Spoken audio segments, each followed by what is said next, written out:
posterior capsular rupture. Your doctor may have indicated to you that this happened during the surgery. So what does this mean, and what can we do about it? So inside the eye, there's something called the human bag. And inside, this is the human bag, okay? So human bag.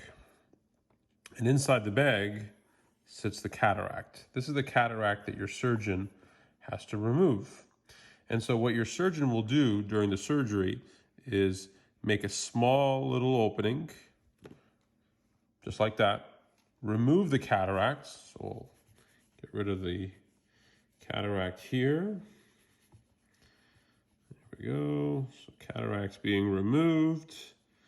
And we're left with, again, the human bag. Now, the next step is your surgeon will place an artificial lens, and that sits inside the bag, and that's the end of the case. The human bag is very, very small and can tear during the surgery. It can tear for many, many different reasons.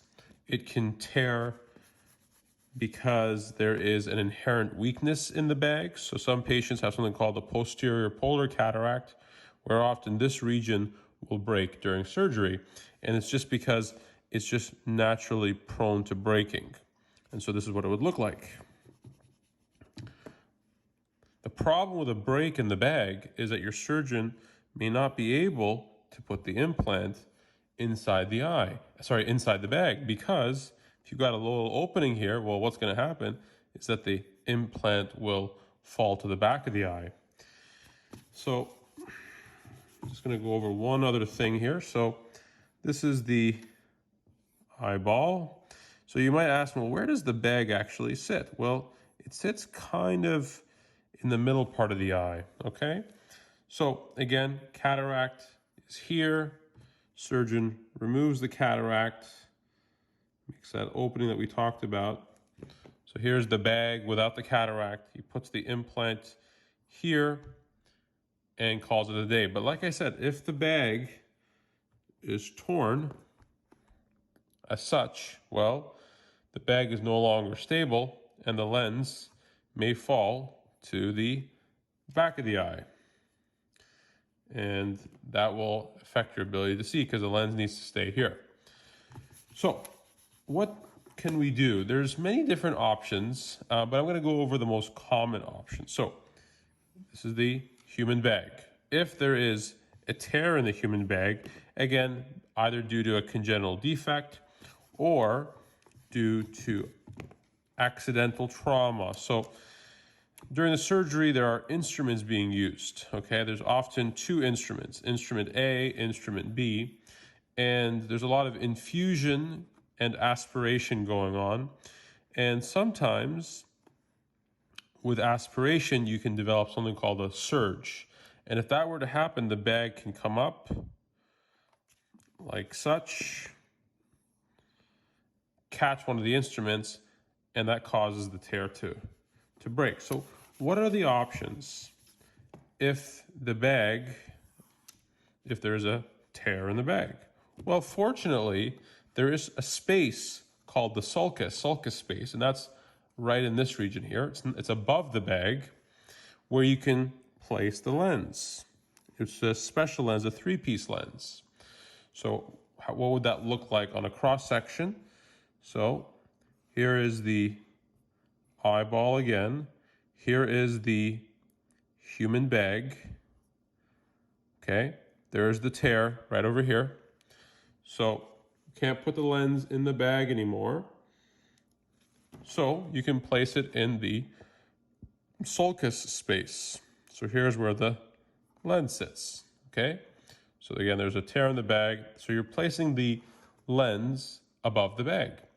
And the outcome in this scenario is still good. So it's an alternative to what we call in the bag placement. This is above the bag placement. Now, sometimes we can't do that. Sometimes the bag itself is very unstable. Unstable, or the bag has a really big tear in it, okay? If the bag overall is severely damaged, then you cannot place a lens above the bag because the bag somewhat supports the lens. And so if the bag is unstable, then you can't rely on this sulcus placement.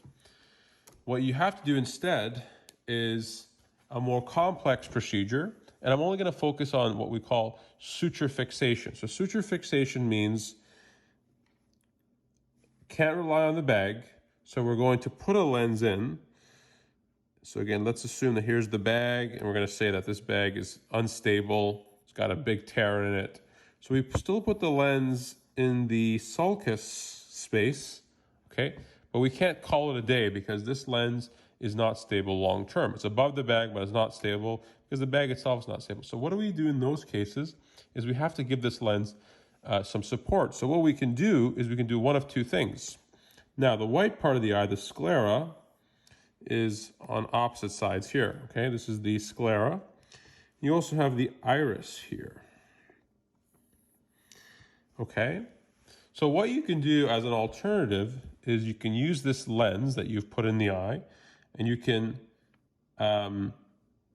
anchor this lens to the sclera. Now, there are many different lenses that you can use to do that, but I'm just simplifying it. So you can do what we call scleral suture fixation.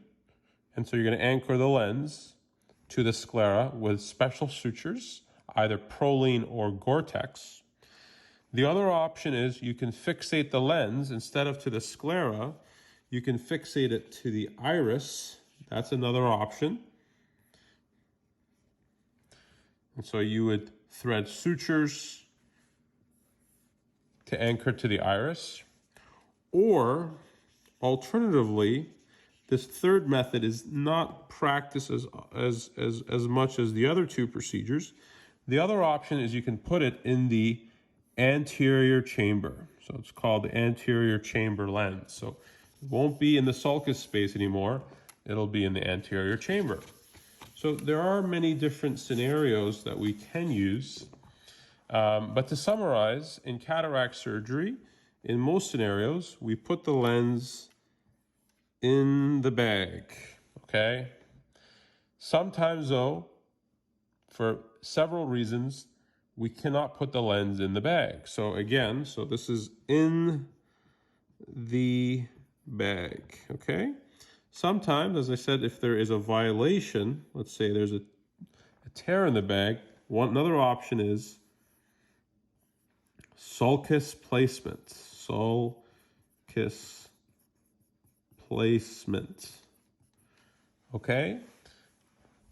Third scenario, and this is if the bag is still relatively stable, that it can support the lens.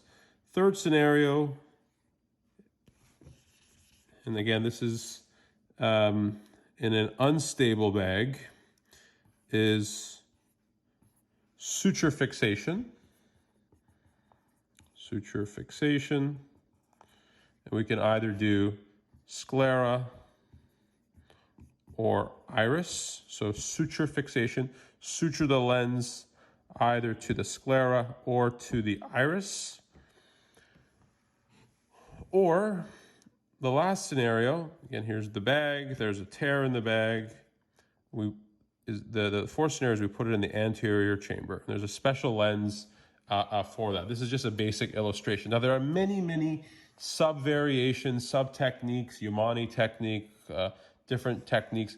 The details don't matter, but I just wanted to highlight the three, the main scenarios is lens in the bag, lens in the sulcus, sutured lens, and then an anterior chamber IOL. I hope you found this case this concept to be useful. It can be confusing when your primary surgeon mentions this to you. But keep in mind that with careful surgical planning and preparation, the outcomes can be somewhat similar in all different scenarios. I hope you found this to be useful, and we'll see you on the next video.